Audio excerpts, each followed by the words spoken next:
오늘 하루 이슈의 중심 최경영의 최강시사. 네, 더불어민주당 대선 후보 가운데 한 분이시죠. 박용진 의원 모시고 당내 경선 상황, 향후 계획 들어보겠습니다. 의원님 나오셨습니다. 안녕하세요. 예, 안녕하세요. 박용진입니다. 예. 대선 경선이 시작됐고 지금 6명 추려졌지 않습니까? 6명 추려졌고 예. 저는 기호 5번이고 깨알같이. 예, 기호 5번 박용진 그리고 후보. 오늘부터 2차 그 선거인단 모집이 시작돼요. 예. 오전 10시부터 오픈되거든요. 지난번에 뭐 76만 명 들어오셨다고 그러는데 박용진 캠프 쪽에서 조직한 사람은 뭐 7천 명도 안 되는 것 같아요. 조직은 안 하시죠? 조직은 하십니까? 아유, 저도 열심히 하고는 싶은데 예. 이른바 개파 지원 이런 게 없잖아요. 아무래도. 예, 그런 게 없으니까 뭐 박용진으로서는 정말 국민들 마음 민심만 보고 예. 하거든요. 지금 이 라디오 듣고 계시는 분들 중에 저 사람 참 키도 크고 인물도 좋고 괜찮던데 이렇게 생각하시는 분들 계시면 예. 오늘 오전 10시부터 예. 그러니까 저기 1668에 1111 예. 쉬워요. 예. 1668-1111 이거 전화하셔서 예. 저 누굽니다. 저 하고 싶습니다. 그러면 예. 지지정당 뭐 사는 동네 남녀 뭐 나이 구별 없이 누구나 다 참여할 수 있습니다. 지금 이른바 이제 빅3, 뭐 이런 분들은 대규모 캠프 같은 거를 구성을 하셨고. 빅3 하면 제가 들어가고요. 아, 빅2? 빅3 하면 들어가는지 안 들어가는지는 좀 캠프 논란이 규모로, 있지 않을까요? 캠프 규모로 예. 보면 예. 빅3가 말씀하신 그분들이 맞죠. 예. 그러고 거기는 정말 국회의원 숫자도 웨머드급으로 있고요. 그걸 여쭤보려고 했는데 지금 캠프 내에 다른 의원분들이 좀 들어와 계십니까? 아니요. 저는 예. 제가 저를 도와주실 것 같은 분들은 다 당직을 맡고 계시거나 정치 중립을 요구받는 자리에 가 계세요. 예. 그리고 사실 뭐 부담을 주기가 너무 싫어요. 박용진이 지금 민주당 저와 우리 캠프의 성원들은 반드시 우리가 대통령 후보가 된다 예. 이렇게 믿고 있지만 다른 의원님들은 되게 중요한 정치적 선택이잖아요. 박용진을 믿고 좋아하는 거하고 예. 자신의 정치적인 선택을 이렇게 탁 해버리는 거하고 또 다른 건데 그렇죠. 그거를 해달라 이렇게 말씀드리는 것 자체도 되게 부담스러워서 조심스럽더라고요.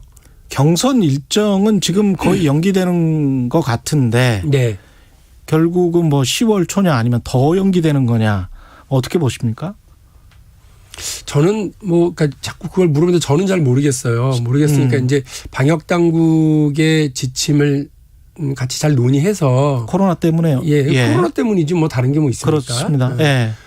그래서 그렇게 하자는 거고요. 그래서 뭐 짧으면 2주, 길면 한 달 이런 정도 안에서 정리를 하는 것이 맞겠다 싶고요. 그렇다고 그 사이 놀지 말고 후보들 간의 방송 토론 열심히 하고 예. 그 방송 토론 시간이 남았으니까 1대1 토론도 하고요. 그다음에 뭐 2대2 토론도 해보고 다양한 방식으로 토론을 해서 국민들이 후보들 간의 차별성도 분명히 알고 예. 박용진이 불안한 이재명과 그저 그런 이낙연 그러고 이렇게 표현을 하던데 자기는 뭐냐? 예. 저는 실력 있는 박용진 예. 이렇게 얘기하려고 그런다. 근데 그 실력이라고 하는 게 뭐겠어요? 정책적인 능력에서의 초격차 이거를 보여드리겠다는 거고 또 세대와 가치에서의 차별화 이걸 예. 분명히 보여드릴 기회가 이제 그런 방송 토론이랑 1대1 맞짱 토론 혹은 뭐 2대2, 3대3 다자간 토론 예. 이런 다양한 형식을 통해서 그게 드러날 텐데 KBS가 원래 다음 주 월요일 날 잡혀 있었거든요. 예. 근데 조금 석연치 않은 이유로 취소가 돼 버렸어요. 이게 근데 여의도 전체가 지금 코로나 때문에 난리긴 난립니다. 그거 그렇죠. 예. 코로나 지금 이제 최강 시사도 지금 진행을 하고 다른 여기는 청정구역입니다. 지금 다른 아직까지는. 아니면 인물이 워낙 청정이시니까. 근데 다른 뭐 방송 다 이제 진행을 하는데 예. 방역수칙 잘 지키면서 그 방송 토론이야말로 그야말로 최소화된 인원으로 최대 국민들을 만날 수 있는 맞습니다. 좋은 매개인데 예. 그런 걸 자꾸 취소하고 그러면 그야말로 손금 맺고 그냥 이렇게 날짜만 보내는 것밖에 안 되거든요. 저는 그런 그 경선 연기는 동의하지 않아요.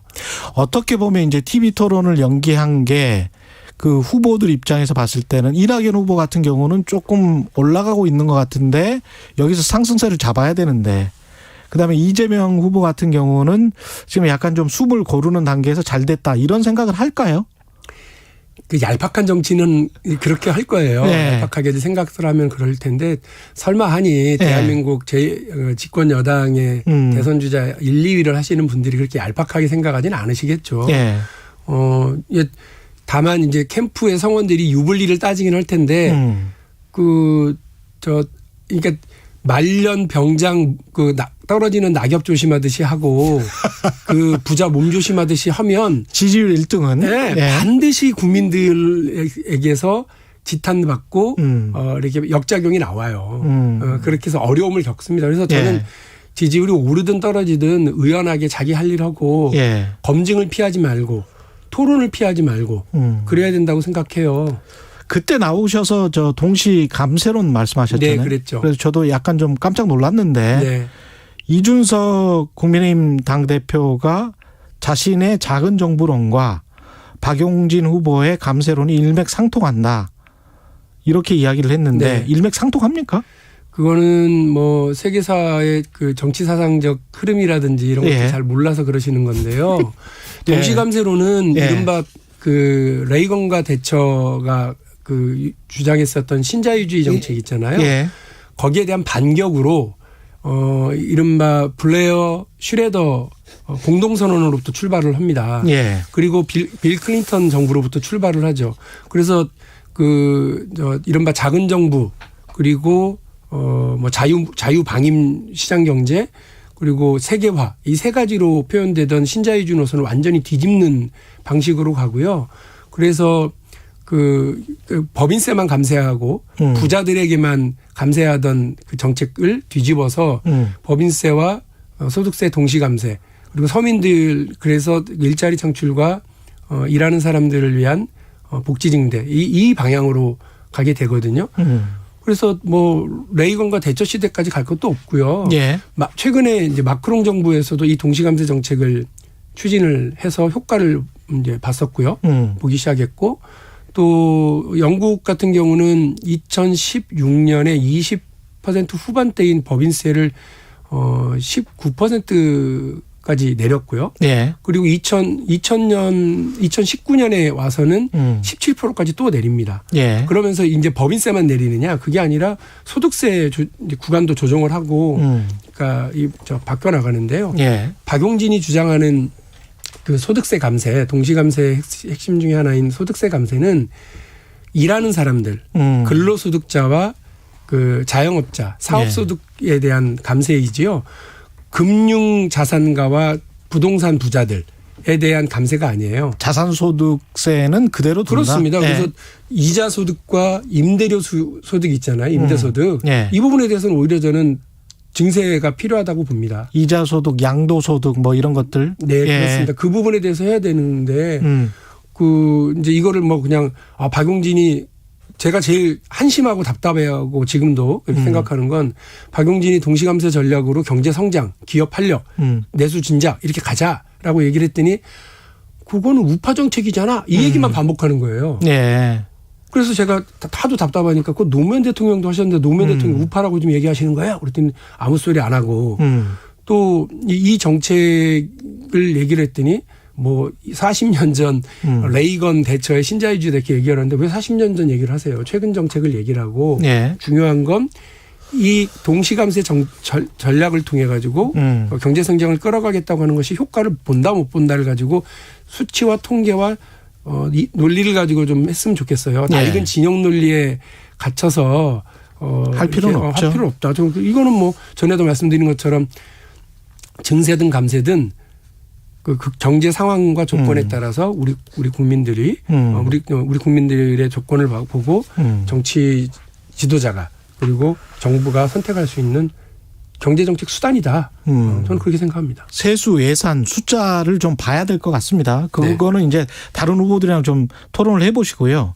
그 내놓은 정책 중에 국부펀드 관련해서 월 50만 원으로 30년 적립계좌에 투자하면 원금 1억 8천, 이자가 4억 3천. 네. 노후 자산 마련된다. 예. 이거는 국부 이게 1년 연 수익률이 어느 정도로 계산하신 거예요? 7%요. 7%? 예. 지난번에 이재명 후보가 7% 너무 높다. 그거 꿈 같다. 이렇게 얘기를 하시던데. 아니 국민연금도 지난해 잘 됐을 때는 이제 9%였는데 평균 연평균 수익률이 이제 5% 후반대. 6% 정도잖아요. 네, 5% 후반대요. 5% 후반대잖아요. 근데 그래서 7%면 조금 최 기자님 잘 아시겠지만 예. 캐나다 연기금, 노르웨이 연기금, 캘리포니아 예. 연기금 맞아요. 다 8%대예요. 8%예요. 그러니까 여기가 무슨 뭐 그 어마어마하게 벤처 투자를 하는 것도 아니고요. 근데 우리 국민연금은 너무 소극적인 투자를 해요. 주식 투자가 좀 제한을 많이 두고 많이 있죠. 받죠. 예. 그래서 심지어는 뭐 그 국채 중심으로만 너무 많이 한다 이런 비판이 많이 있거든요. 오랫동안 있어 왔습니다. 좋게 예. 얘기하면 안정자산 투자고요. 나쁘게 예. 얘기하면 소극적 투자라서 그렇게 되는데 예. 저는 국부펀드는 좀 그 해외 자산 투자들을 좀 적극적으로 해서 늘리면 뭐 8%까지는 아니더라도 7%는 얼마든지 가능하다고 말씀을 드릴 수 있고요. 이 국부펀드는 국민연금하고는 다른 겁니다. 예. 국민연금과 같이 묶어서 하긴 합니다만 지금 현재 KIC하고도 다른 거죠. 그렇죠. 이제 예. 그 KIC 국민연금 60여 개의 연기금의 운용 자산들을 다 묶어서 한꺼번에 굴리자. 각각의 계좌는 따로 두더라도 예. 최고의 실력가들이 KIC하고 국민연금에 와 있거든요. 그렇습니다. 근데 이분들보다 더 뛰어난 분들도 같이 묶어서 예. 나라도 부자로 만들고 또 여기에 연계해서 그러니까 우리 국민들도 투자할 수 있게 해서 국민도 부자로 만들겠다. 그래서 나라도 부자로 국민도 부자로 만드는 국부펀드 전략인데요. 이게 핵심이 왜 50만 원이게요? 50만 원. 왜 50만 원으로 매달 묻는다. 예. 그 숫자는 어떻게 나온 겁니까? 최저임금 노동자들을 계산한 거예요. 그 신한은행이 낸 보고서를 보니까요. 예. 우리나라의 최저임금 노동자들이 매달 50만 원씩 저축을 한대요. 저 진짜 되게 놀랐거든요. 정말 부지런하고 일 열심히 하고 미래를 위해서 열심히 준비하는 국민들이시구나. 한 170만 원 받아서 120만 원을 생활비로 쓰고 50만 원을 저금한다는 거네요. 깜짝 놀랐어요. 그러니까 대단한 겁니다. 신한은행에서 조사한 거니까 맞을 수도 있고 틀릴 수도 있습니다만 어쨌든 30만 원을 그러니까 여기 저축 계좌에 묵든 아니면 50만 원을 묵든 어떤 일이 발생되느냐면 말씀드린 것처럼 목돈 마련과 노후 자산이 마련될 수 있는 구조를 정부가 사다리를 놔드리는 거잖아요. 예. 그렇게 되면 저는 그렇습니다. 다른 후보들은 세금 많이 걷어서 이른바 증세하고 세금 많이 걷어서 많이 나눠주겠습니다. 누구는 1,000만 원 주겠다고 이재명 지사는 1,000만 원 나눠주겠다고 그러고요. 또 뭐 이낙연 후보는 3,000만 원 나눠주겠다고 그러고요. 그 정세균 후보는 1억 나눠주겠다고 얘기합니다. 그 돈이 무슨 돈이에요? 그랬더니 국가 재정이래요. 세금 걷어서. 저는 달라요. 그 국민이 최저임금에 예. 노동만 하시더라도 좋다. 무슨 일이든 하십시오. 나라도 부자도 국민도 부자로 만들겠습니다. 그걸 위해서 국부펀드 전략을 제시합니다. 구체적으로는 얼마를 묻으시면 얼마가 되는지도 다 지금 설계해서 말씀을 드립니다. 국민들이 열심히 노동하고 일하고 경제가 활력을 얻고 기업이 활력을 가져야 일본의 잃어버린 30년을 따라가지 않습니다. 자꾸 전부 다 저성장이니까 나눠주자 그러는데 저는 그렇게 생각하지 않습니다. 우리 국민들처럼 열심히 일하고 노력하는데 우리 국민들 이거 뒷받침해드려야 됩니다.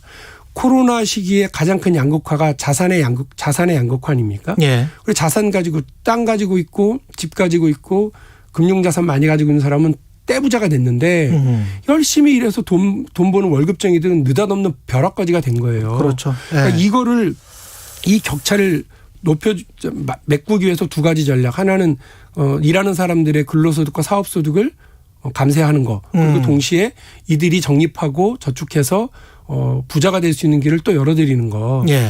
막 느닷없는 벼락거지가 돼서 코인에 투자하고 잘 모르는 사모펀드에 투자하고 이러지 않으셔도 국가가 든든하게 하겠습니다라고 하는 전략을 마련한 거니까 그 부분에 대해서 다른 후보들은 저하고 완전 다르다. 세금 물 쓰듯이 하는 전략이냐 예. 아니면 나라도 부자로 국민도 부자로 전략이냐 이 차이와 국민 자산 5억 성공 시대냐 예. 아니면 기본소득 4만 원 시대냐 요 차이로 아까 제가 말씀드렸던 다른 후보들과의 정책 차별 그리고 정책 능력에서의 초격차를 이번 본 경선에서 보여드리겠다. 이런 전략입니다. 경선 판도는 지금 어떻게 보세요? 지지율이 그래도 후보님 열심히 하시는데 약간 좀 정체된 것 같다라는 느낌도 들고요. 정체죠. 그러나 원래 예. 이렇게 숨고르기를 해서 올라들 가잖아요. 예. 한참 후퇴했던 40% 하다가 10% 초반대까지 이낙연 주저앉았다가 대표. 지금 예. 반등하는 이낙연 후보도 있는데 뭐 그 정도 오르는 가지고도 엄청 지금 좋아하시더라고요. 그래서 예. 제가 아니 40% 하셨던 분이 갑자기 뭐 이런 걸로 좋아하시냐고 예. 했는데 축하드리고 저도 물론 마찬가지입니다. 이게 정치의 숨고르기가 있고요.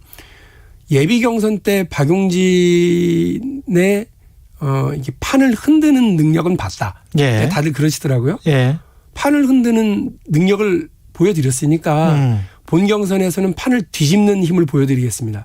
그 결과를 보여드릴 테니까 한번 지켜봐 주시고요. 예비 경선에서는 이재명 지사와 상당히 좀 각을 세우는 모습이었습니다. 1등이니까. 본 경선에서는 어떤 전략입니까? 아까 말씀드린 것처럼 네. 뭐 차별화 전략이고요. 그래서 뭐 저 빼고 다른 후보들은 정말로 세금 물수득 전략과 공약밖에 없는데 박용진은 국부포드 전략과 동시감세 전략으로 나라도 부자로 국민도 부자로 하려고 그러는구나. 세금을 쓰는 게 아니라 국민 스스로의 노력과 노동을 존중하는구나. 이런 것을 보여드리려고 하고요. 예. 그리고 뭐 아까도 잠시 말씀드린 것지만 어쩔 수 없어요. 이재명 후보 왜 나만 갖고 그러냐 이러시는데 그 1등이시니까 그런 거예요. 그래서 저는 이제는 불안한 후보 이재명, 예. 불안한 이재명, 그저 그런 이낙연, 그리고 실력 있는 박용진 이 삼각 구도로 갈 것이다. 구도를 정확하게 보여드리려고 그래요. 예. 근데 쭉 들어보니까 이재명 지사도 그렇고 박용진 후보도 그렇고 생각보다 성장에 많이 방점을 둔 거는 사람들에게 의외다 이런 생각을 갖게는 할 것 같습니다. 근데 이재명 후보는 예. 그 성장 전략을 어떻게 하려고 그러냐 그러면 답이 없어요. 그냥 그 철학적인 얘기로만 공정하면 성장한다. 이 얘기거든요. 옛날에 YS가 밥 굶으면 죽는다. 뭐 단식하면 죽는다. 이 얘기 하시는 것처럼 단순하게 이야기하셨는데 나는 훨씬 더 구체적이다. 저는 그렇죠. 되게 구체적으로 그 경제성장 전략도 동시감세 그리고 규제혁신 그리고 정부 지원이라고 하는 이 삼각 편대를 뒷받침하겠다라고 예. 하는 얘기를 구체적으로 말씀드리고 어떤 규제혁신이고 어떤 정부 지원인지도 분명하게 말씀드리고 있거든요. 예. 그런데 경제가 공정하면 성장한다. 그것도 일부 맞는 말씀이에요. 예. 그건 박용진이 국회의원 되고 나서 내내 하는 얘기였고 실제로 박용진은 그런 의정 활동을 통해서 재벌 개혁과 공정경제, 경제 민주화 이런 부분들 통해서 성과를 상당히 냈잖아요. 좀 맞는 말씀이긴 하지만 감독이 되어 보니 감독 위치에 서려고 하는 사람이다 보니 수비만 해가지고는 경기를 골을 먹지 않을 수는 있지만 그 경기를 이길 수는 없구나. 예. 그러면 과감한 공격수의 전진 배치도 필요한 거라고 저는 보거든요. 그 감독이 골 안 먹으려고 야 공격수도 빨리 내려와서 수비 봐 이러면 골을 못 넣어요. 그렇죠. 과감하게 예. 너는 앞에 나가서 전진 배치 과감하게 돌파해서 골을 넣어. 그 플레이어가 누구냐면 기업이거든요. 그리고 예. 일하는 노동자들이거든요. 예. 이 일하는 노동자들이 벼락거지가 되지 않고 부자가 될 수 있도록 하고 기업이 운동장에서 플레이어로서 활력을 띨 수 있게 만들어주는 거. 감독의 전략적 배치거든요. 그게 대통령입니다. 박용진은 전략적인 경기를 승리로 이끌어 나갈 전략적인 고민을 하는 대통령의 자리에 예. 가려고 하는 사람이기 때문에 그냥 그저 그런 태도 혹은 불안한 태도 이런 후보들이 하고는 전혀 다르게 구체적인 전술도 머릿속에 있고 방법론도 분명히 있다. 1분밖에 안 남아서 네. 야권 후보들 지금 뭐 가장 눈에 띄는 사람은 뭐 윤석열 전 총장, 네. 그리고 최재형 전 감사원장 국민의힘에 입당했는데 사실 뭐 몇 달 전에 최근에 최강 시사에서 말씀하신 게 윤석열 전 총장 같은 경우는 1시간만 주면 미천다 네, 드러난다. 예. 그 말씀을 처음 하셨거든요, 여기서. 네. 지금도 같은 생각이세요? 아니요. 너무 많이 시간을 들였다. 예. 30분이면 되겠구나.